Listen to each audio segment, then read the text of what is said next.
this is Jesse Garcia. I'm from Narcos, Mexico. I'm here with Elias on the Man Cave Chronicles. Welcome to another episode of the Man Cave Chronicles. Welcome to the party, pal! You're my boy, Blue! Yo, Adrian! A podcast with interviews of amazing guests from the world of pop culture. Oh, yeah! TV. Nice! Movies. Oh, I love the movies! Comedy and more. From deep inside the Man Cave, your host, Elias. Jesse, welcome to the cave. What's up, man? How are you? What's new with you? All kinds of new stuff. Just finished having lunch, drinking a coffee, walking down the streets of Venice. There you go. So you've been busy the last few years, various TV show and film appearances. I mean, the list is long. You got NBC, Chicago PD, From Dusk Till Dawn, Sons of Anarchy, Terminator. And now you recently just started on Netflix, Narcos, Mexico. We'll talk about that. I want the listeners to get to know a little bit more about you. Where are you originally from? I'm from Rawlins, Wyoming. Oh, wow. How was it growing up there? I grew up in Rawlins and Hannah. Hannah is about, at the time when I was living there growing up until about high school, it was about 800 people. It's a coal mining town in the middle of nowhere, Wyoming, south central Wyoming. And then I went to high school in a town about 45 minutes away called Rawlins, and it's about 7,000 people. So I grew up in two very small towns. Oh, wow. How was it growing up in a small town like that? I mean, I always feel like my soul, my previous life or whatever you want to call it, I was a city boy. So I always, even from very, very young, I would show my mom pictures of the city and say, I need to live in the city. And she would say, like, why? I go, there's people there. There's things to do. I need more. And I would say these things as a young kid. So, I mean, it was fine. It was great. You know, it made me who I am. Gave me the foundation. Yeah. But I'm a city guy. So growing up there. Having said that, I love the country, and I want to find property in the country, in the mountains somewhere, where I can get away from the city. That was my next question. Like you probably need just to break away from everything for a few days, right? Oh man, yeah. I have a place in Austin, Texas. It's just kind of like the perfect place for me. I get away and do my self tapes when I'm out of town and come back when I need to. Yeah. So growing up there, like as a kid, what were you into? Oh, back then we actually went and played outside. Yeah. We would go outside. We would ride our bikes. We would ride motorcycles. We would, go chase some gophers. I lived in the country, man. Like we did everything we could. Got in trouble, fight. That's right. So like growing up, like, did you know that you wanted to get into the acting world? Yeah, acting wasn't even close to being on my radar. I grew up in a small town, and in towns like that in Wyoming, there's the dream of kind of being an actor, being someone in film or something like that. It's just not on really anybody's radar. You're blue collar, I was probably going to follow my parents' footsteps and do construction or something like that, Yeah. But one of my friends in college, this girl that I had a class with, her name is Jennifer Jurasic, who I'm very grateful for. The short story is that she convinced me to move from Nebraska, Lincoln, Nebraska, where I had a cheerleading scholarship, to move to Atlanta, Georgia to study acting with her and this guy named Judson Vaughn, who had his studio called What Films. And I went and learned how to, gave me some sort of foundation for acting, writing, directing, producing. And that's kind of how that happened. So it was never on my radar. It was, wow. I was going to be a personal trainer. It was, I was doing things I kind of liked, but nothing that I thought was going to be real. Yeah. So when you told your parents that's the path you wanted to take, when you told your parents that was the path you wanted to take in acting, how did that go? So I guess it's part of the story. I may as well tell it. So my friend Jennifer, I saw her on campus one day, and we were talking about what we wanted to do with our lives, and she said, "Oh, I want to be an actor. I want to be a model." I'm like, "Oh man, that sounds fun." And she goes, "I'm going to this actor model search in Chicago." We were both living in Lincoln, going to school. "I'm going to go to this actor model search thing in Chicago, and see how that goes." I'm like, "Oh, that's cool." I go, "Let me know how it goes."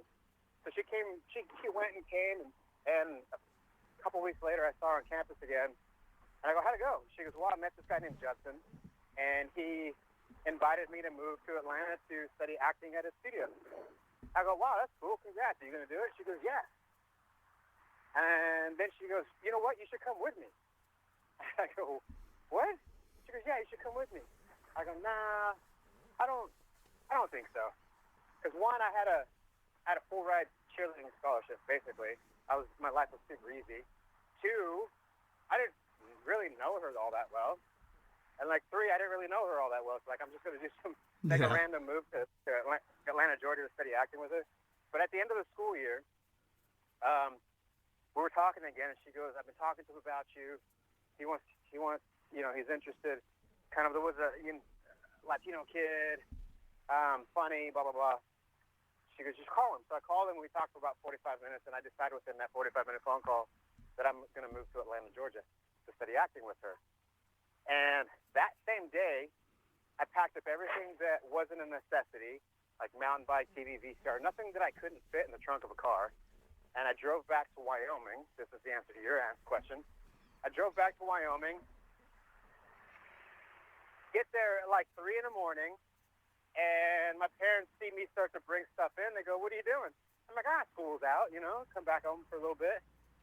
And then they start talking about wanting to move to Colorado for work and this and that. And I go, "Well, speaking of moving, I'm going to move to Atlanta, Georgia to study acting." And my parents go, "Wow, that's interesting." And they go, "Yeah." And they go, "Okay, well, if you need any help, let us know." Which was kind of a shock to me because my mom freaked out that I wanted to move to Lincoln, Nebraska, which is only 8 hours away. So I stayed in Wyoming for about a week or so. My nephew was just born, hung out with everybody, and then hopped in the car, went and picked up Jennifer the next day, drove straight through to Atlanta, and started acting classes that week. Wow. Which was Memorial Day weekend 2000. Jeez. That's great. So in 03, you moved to LA, right, to further your career out? Yeah, December of 03. What was that when you went there? You started auditioning and everything. What was your first gig? Do you remember? What was it? I did a couple short films. I think I actually did a short film that this non-denominational church funded, I think. What's it called? Unseen or something like that. It's online. It's on IMDb. But because of all the work that I did in Atlanta, I met Jason Wood, who's a casting director. He started out in Atlanta. I just went to a workshop, met him, and when I moved here to LA, I was going through, like, the second I landed in LA, I was online trying to figure out castings and where people were submitting, and I started submitting to stuff, and I saw that Jason was casting this movie called Quinceañera, and this was at the end of 2004. So between 2003 and 2004, that whole year, I started working as a personal trainer. I was doing auditions here and there, trying to figure out what my path was, being super, super broke. And then I saw that he was casting for this, and I emailed him and said, "Hey, man, I see you're casting this. If you haven't cast the lead, I would love to come in and read." And I'm thinking, why not? Why not shoot for the lead? Yeah. So I went in and read for it, and he goes, "You're great. Come back Friday," or whatever it was, and we'll have you meet the directors. Excuse me, folks. And I have you meet the directors. And I went in, and they go, You're really great. And later on that afternoon, they gave me a call and told me that I had booked the job. Wow. So that was like your first big thing, but I did read online you did some commercials also. Like, so do you enjoy doing the commercials too? Commercials are money, man. Yeah. Commercials, like, some of them are pretty creative. they're just a payday. Not to say that I wouldn't do some. I would love to do some bigger campaigns. Yeah. But they're, they are what they are. They're meant to advertise and make money for whoever's trying to sell something. Yeah. So, you do your best job of putting a smiley face on and trying to sell whatever they want to sell. Mm. The movies and TV is kind of where I'm at. I want to Yeah. direct, produce, and do some more stuff of that. Yeah. So now I mentioned earlier, you recently started Netflix's Narcos Mexico. For the listeners, real quick, can you tell them what the show's about? Well, Narcos. Well, the season 2 that I'm in. Yeah. It follows. I'm part of a team. I call them chotas, which is like Spanish slang for cops. And we are we're searching for whoever killed Kiki Camarena. Whoever assassinated and tortured him, because we know somebody in Mexico did it. We have some suspicions. So we're out for justice for Kiki. Mm. And throughout the journey of the season, we start unraveling this ball of yarn with a bunch of loose ends and start kind of like getting ourselves into a little bit of a trouble. But it's kind of that. It's kind of like following that. And the show itself is about the growth and the root of the cocaine trade that went through Mexico into the States and etc. Yeah.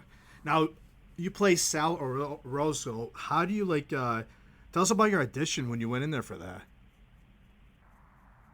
I'd auditioned for the show a few times already, a handful of times, and it was, they use sides, which are the scenes. It's called sides. They use the sides from a previous season because it's super secretive about the show. Nothing. They had to sign all kinds of NDA agreements. Blah blah blah blah blah. I went in, read the scene a handful of times, and I didn't think I got it. I thought I kind of bombed it. And the producers, they go, "No, we thought it was great." So you never really know. Yeah. You never really know when you go into an audition that if you think you did great and you don't get it, or if you think you bombed it and for some reason you do get it. There's so many factors in what it takes to what it goes and when you get the job that you never really know. Yeah. So that was a big surprise to me. One of my funnest shows that I've ever worked on. It was an amazing experience being down in Mexico for 8 months. Mm. So how would you describe Sal, your role that you play? Well, I think he's a longtime partner and friend of Walt Breslin, played by Scoot. He treads the really kind of thin line of doing what he has to do to get shit done and staying within the law. And especially being in Mexico, they kind of team up with a bunch of people to get that done. So he can be a bit of a wild card, but he kind of helps keep Walt in check and making sure that we're not going too far over the edge. So when you got the role, how did you prepare for the role? What kind of research did you do? I watched a bunch of National Geographic documentaries on the behavior of animals within. I went super weird with it. Within in the wilderness, I watched how the hyenas and the lions, they interacted with each other. How there was a certain balance that needed to be maintained for everyone to survive, and some people don't, some people do. And I kind of based off of that. And then I shaved my chin hair, so I only have a mustache. So, Yeah. super weird. Yeah. So, what do you think was the biggest challenge portraying Sal? Nothing. I had fun. Yeah. It was super fun. It's like it went down there and had a good time. Made sure everybody was, got a little bit of shine. Everybody, because it's such a huge team. Yeah. That we, it was for everyone to get coverage and everyone to get a little bit of love. We all looked out for each other. So, I mean, honestly, for me, the biggest challenge is like not getting fat. Because the food down there is so inexpensive and so good that, it's easy to put on weight. Yeah. Now, were you there for 8 straight months, or did you have a break and come back? We had little breaks. They had the writers took like a week or two sometimes between episodes. So we would shoot 2 episodes at a time generally, and then we'd take a little bit of break. So we shot 1 episode before Christmas and New Year, had about a month break because it was it would have been 2 weeks, but there was a gas shortage, a quote-unquote gas shortage, which I think is, not just a gas shortage. There's so much politics in Mexico. Yeah. Well, and then we were there for... Go ahead. No, go ahead. No, I was just saying that we took breaks every now and then, but throughout, we were there off and on for about 8 months. Yeah. Now, when you were playing the character of Sal, like, what was your favorite scene that you were in? I guess it's okay to say spoilers by now. Man, if I can remember it. Whenever you know what? Honestly, it was just working with everybody. There was 7 of us. We were such a fun, rowdy bunch. I would bring my speaker to set. I would play music between scenes, between setups, and we were just a lot of fun. We were focused when it came time to doing it. Yeah. Once they called sound and rolling, we were focused. But we had so much fun. Like there's a lot of the stuff a lot of the kidnappings that we did. There was a big airport scene toward the end. That was a lot of fun. I was super sick that whole shoot for the airport. I was super sick, flu, kind of cold, and night shoots and cold weather. It was brutal for me, but it was so much fun. It's still fun. We had a really great time. I'll have to watch this. I'll have to watch the series and give you an update. Go back and watch it. Yeah. Your favorite? Have you seen it? I'm not done with it yet.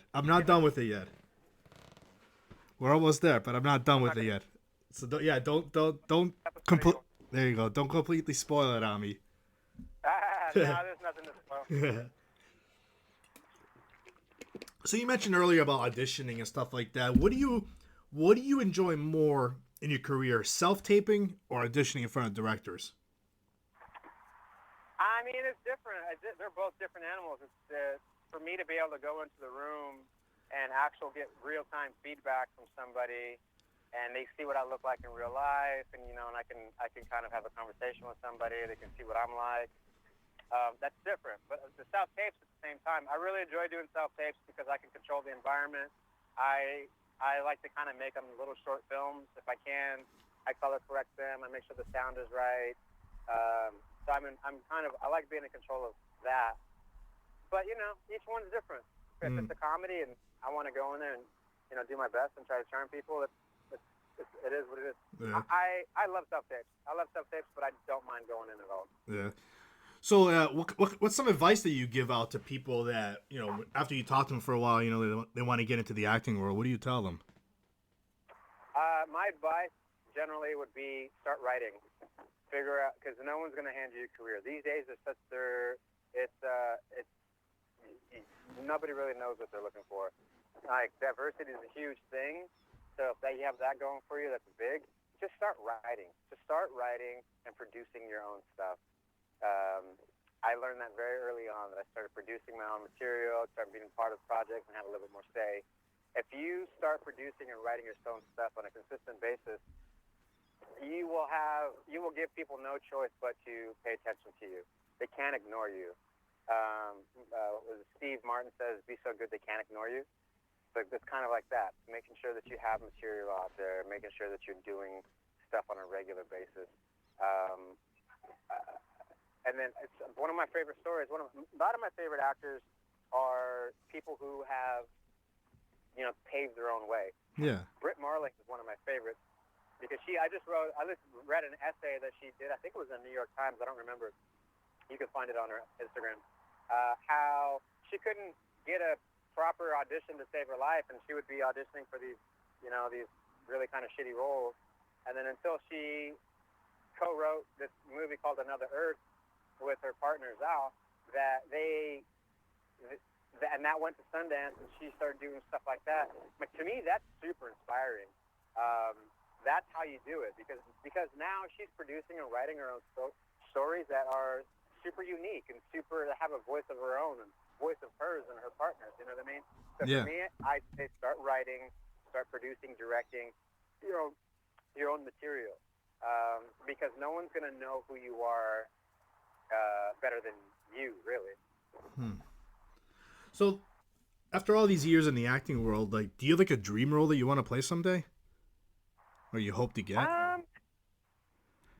Well, I'm probably gonna end up writing it. I keep, I keep hoping for like another quinceañera role where it kind of gets me back on the map in the indie world and doing some movies. But I think I'm gonna end up writing it. It's kind of like dark. I like dark humor. Yeah. I like being weird.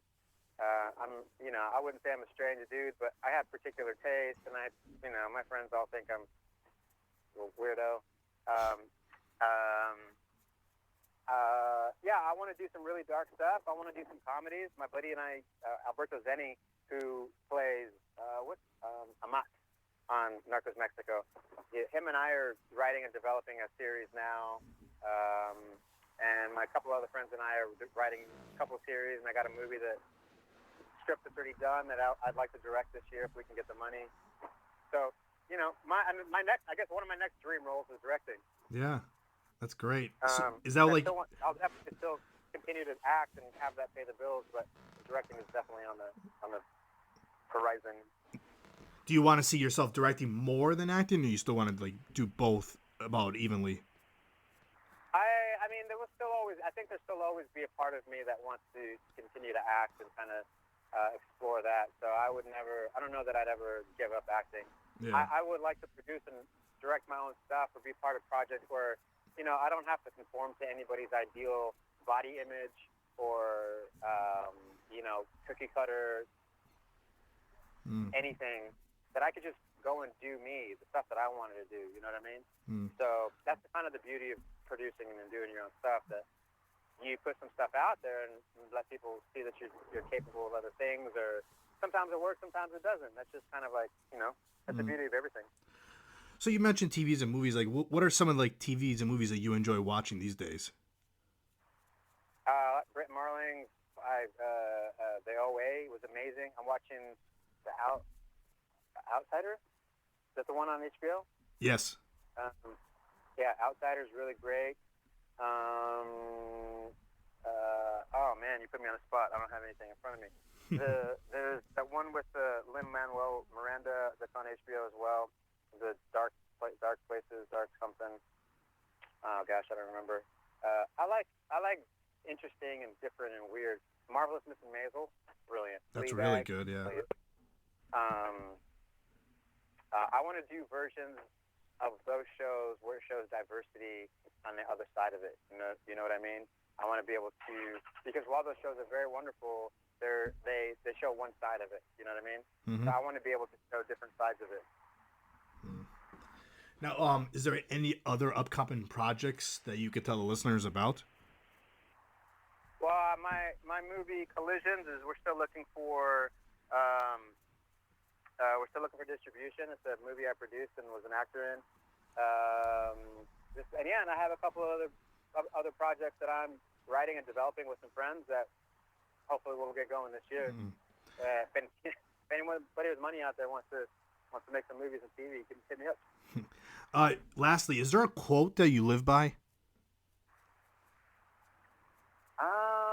Probably.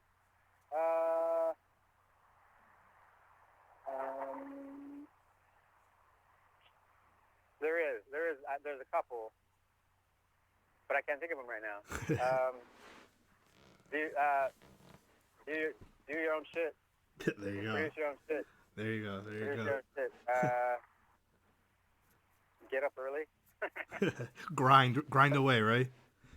Yeah. Don't eat shit. I don't know. I could probably get back to you with something. I'll think of something as soon as I get in the car. There you go. How can the listeners find you on social media? I am on at Jesse John Garcia on Instagram. Jesse is Jesse. Jesse to the G on Twitter. Jesse the number 2 the G, and that's about it. I mean, I have a Facebook page, but I very rarely check it. Jesse, this was fun. Thank you for coming on the show.